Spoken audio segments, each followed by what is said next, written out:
All right, greetings everyone. Thank those who returned into the channel. Greetings to newcomers. They call me the 10 o'clock scholar. They call me young blood. They call me old school. I call myself young blood. And we do what's popular, what the people demand. Uh, so we're going to continue with this rights of indigenous people. We're going to read a few articles here. Now remember, back in the when the UN was created in 40s, 48, 46, thereabouts, they also had a Declaration of Human Rights at that time. And then maybe about 2008, 1988, about 40 years later, somebody had the bright idea. They said, wait a minute, indigenous people have rights too. They need to be specifically addressed, the rights of indigenous people. So that was made a part of the Declaration of Human Rights, which came out, I think, about 2007. Because all these wars, as I study history, they're war against the indigenous people. All these wars, as I study history, is wars against the indigenous people. If you study the people affected by the bombing of Hiroshima and Nagasaki, these were indigenous people. Even recently, if you studied the bombing of the girls' school, these were indigenous people. Don't believe me, do your own research. And what is it about indigenous people that they want to wipe out? Maybe they have the truth and they want to wipe out the truth so that the lie can, only thing you hear. So if you have artificial intelligence, then you don't need books anymore. People who's specialists in their fields. You just believe what the artificial intelligence says. So that's the war going on. It's an information war. I have a copy of this Rights of Indigenous People. We're going to go through it. And I'm a commentator, so I do commentaries. I don't just read to you all, because you need some background information to actually understand what's being read. Article 8, continuing. Indigenous people are individuals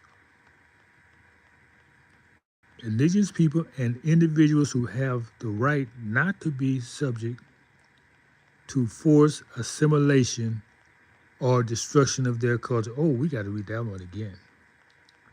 Indigenous people and individuals have the right not to be subjected to forced assimilation or destruction of their culture. Yeah, I translate that for you. That means back in the 70s when they had forced busing, they were forcing assimilation. Another word for that is integration.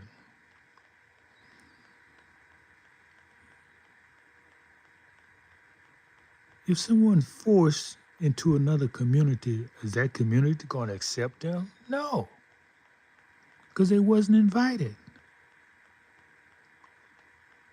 So this was happened to those who were born in the 80s and 90s. You about 50 now. You grew up in integrated communities for the most part. You don't know what it was like when you had your own community. So you don't know what it means to really be free. It's not your fault, just then you know what the history was before you got here. But this declaration is saying you have a right not to be forced to integrate. So because you integrated, that's all you know. You grew up in integrated schools and neighborhoods. You can still go back and get your own communities like we had before integration.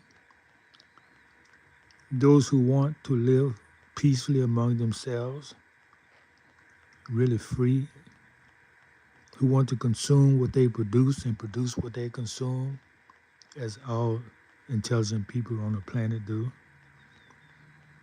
You don't have to keep yourself in a despised community because they haven't stopped hating you for forcing yourself in their community. Oh, it may be disguised. They may smile at you. But everybody's asking themselves, why don't you go get your own? Why you want to complain to this man because he discriminated against you? In America, you have freedom to do what you want to get your own. Nobody's stopping you. Nobody's stopping you from uniting people. I'm speaking to my tribe specifically. You don't have to live in anger and horror in communities that despise you. Yeah, they despise you because they think you're going to take what they have.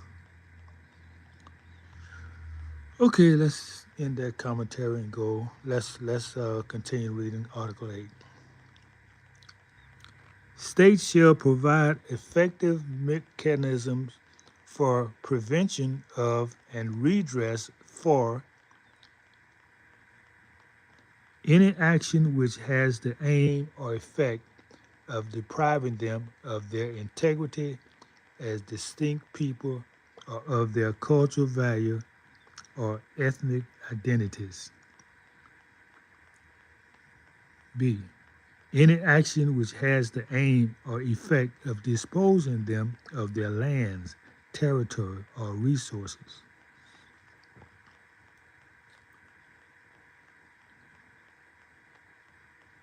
C. Any form of forced population transfer which has the aim or effect of violating or undermining any of their rights. Maybe I need to go back and read the first one first so you keep it in context. States shall provide effective mechanism for prevention of and redress for any action which has the aim or effect of disposing them of their lands, territory, or resources. States shall provide effective mechanism for prevention of and redress for any form of population transfer which has the aim of effect of violating or undermining any of their rights. States shall provide effective mechanism for prevention of and redress for any form of forced assimilation or integration. Oh, wow, that's great. That means forced integration destroys you as a people. Totally. You don't even think about unity anymore. But here it says states has to provide effective mechanism for prevention of and redress for this forced assimilation or integration. So they got to make you whole again. But you got to ask for it. You got to demand it. The states are ready to help you unite and have your own communities. All you got to do is demand it. It's right here, Article 8. States shall, this means all these United States or states, they're your states, they call them states. They shall provide effective mechanism for prevention of and redress. Well, I say it's too late to prevent because our communities have already been more or less destroyed. We don't have our communities like we used to. We don't have banks. We don't have stores. Y'all don't know nothing about that. Yes, we had our own banks, our own stores, our own department stores. We didn't need to go downtown, as they call it, to shop. We had everything in our community.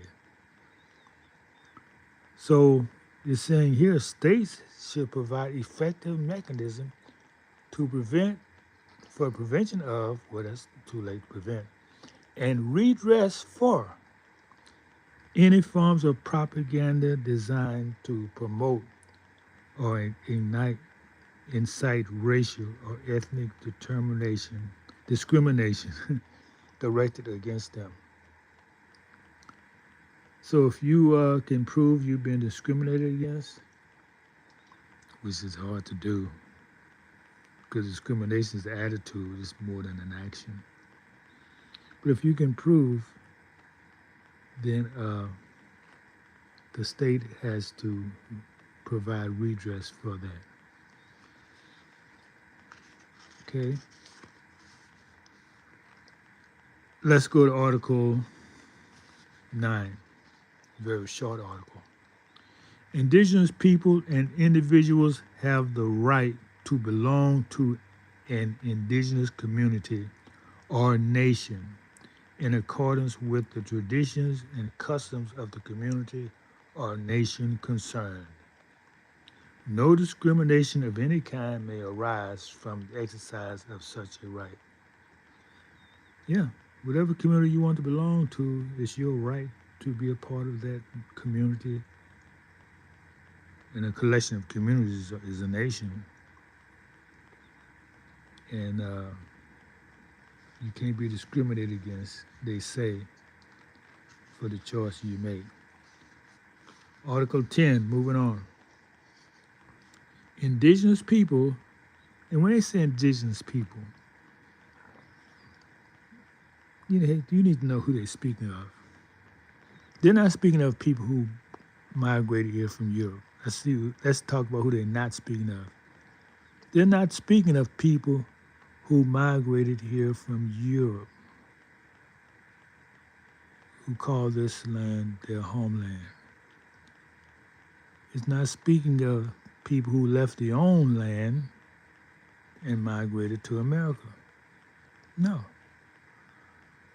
They left their own nation by choice. So this doesn't talk about them as being indigenous people. They're not indigenous to this land. They're indigenous to their own land. So they do not come under indigenous people rights, because the indigenous people mean the people of this land. They call them Indians.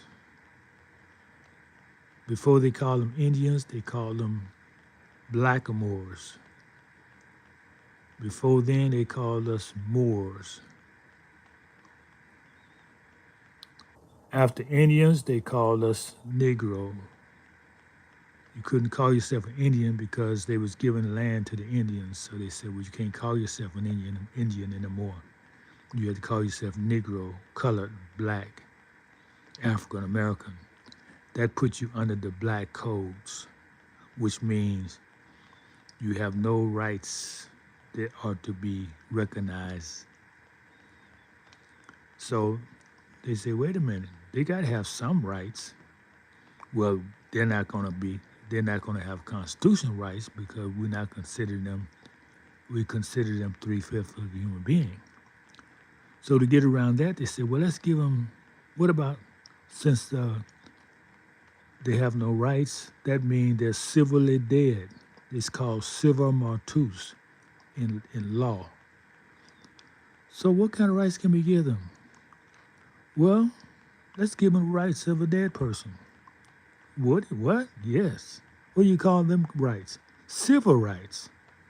Let's call them civil rights to let them think that they got some rights. Wow. That's the truth. Don't believe me, do your own research. Well, that's enough for y'all to meditate on for a while. And thank those who comment, who reach out and go to the WhatsApp and we discuss these things. And I enjoy what I'm doing and I hope you appreciate it. Thank you again. Until next time, goodbye.